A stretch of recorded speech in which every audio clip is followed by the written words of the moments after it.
So regarding to sa pinost ko last time, na kahit may mga iba na hindi naniniwala, okay lang. At maraming salamat sa mga nagme-message sa akin. Pasensya na kayo kung hindi ko kayo nare-replyan. Pero nababasa ko yung mga message nyo. Malaman ko lang na natutulungan nyo na yung pamilya nyo at sumasahod na kayo. Doon pa lang talagang panalo na ako. So para saan nga ba tong video na to? Para sa'yo to. Kung naghahanap ka ng trabaho na magaang, para sa'yo tong video na to. Dahil dito din sila nagsimula. Oo, totoo. Sumasahod ako ng 30,000 a month. At ang puhunan ko lang dito is oras. Huwag mong sabihin ikaw ay tambay. Huwag mong sabihin ikaw ay single mom, single dad. Pwede ka dito. At pwede rin yung mga tito at tita nyo dito. Yung last upload ko na pinakita ko sa inyo, na ngayon sumasahod na sila. Totoo yun. Ano nga bang ginagawa ko talaga? Nagla-live lang ako araw-araw ng hindi bababa ng isang oras. Yun lang. Dalasan wala akong viewers. Wala rin naman talaga akong gifters. Pero sumasahod ako ng 30,000 a month. At paano nga ba ako kumikita? Paano nga ba sila kumikita? At paano kumita yung mga sumunod sa sinasabi ko? Ganito lang yun. Pumunta ka lang sa bio ko, pindutin mo lang yung link, tapos pindutin mo yung 3 dot, open browser, then download app. Pagkatapos nun, mag-register ka lang gamit ang cellphone number mo or ang Gmail mo. Tapos yun na. Mag-live ka lang araw-araw. At kung agency ang hanap nyo, ito ang agency namin.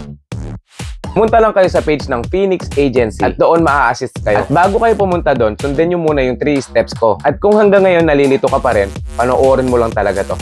Sobrang na-excite lang ako kasi sahod na naman namin. First pick of the month talaga pumapasok ang sahod namin. Binili ko na nga pala yung mga gusto kong gamit. Proud lang talaga ako sa sarili ko kasi napakasipag ko. At next month pala, riregaluhan ko ng cellphone ang nanay ko at magtatayo na rin kami ng mini store. Nakabili na rin ako ng mga relo. At ito na rin pala yung mga nabili kong sapatos. At sa laki ng sinasahod ko, kailangan talaga natin mag-share ng blessings. At kagabi pala, pumasok na yung sahod ko. 30,000 pala ang sahod ko dahil may agency ako at may savings pa ako this month. Mo rin kumita ng ganito kalaki, sundin mo lang talaga itong 3 steps na to. Una, i-click mo lang yung link na nasa bio ko. Pangalawa, i-download mo lang ito sa pamamagitan ng number o Facebook mo. Pangatlo, yun lang, magla-live ka lang araw-araw. Sinisigurado ko sa'yo kahit wala kang gifter, sa sahod at sa sahod ka. At kapag nakapag-live ka ng araw-araw, tutulungan kita sa agency ko. I-PM mo lang ako. Maraming salamat!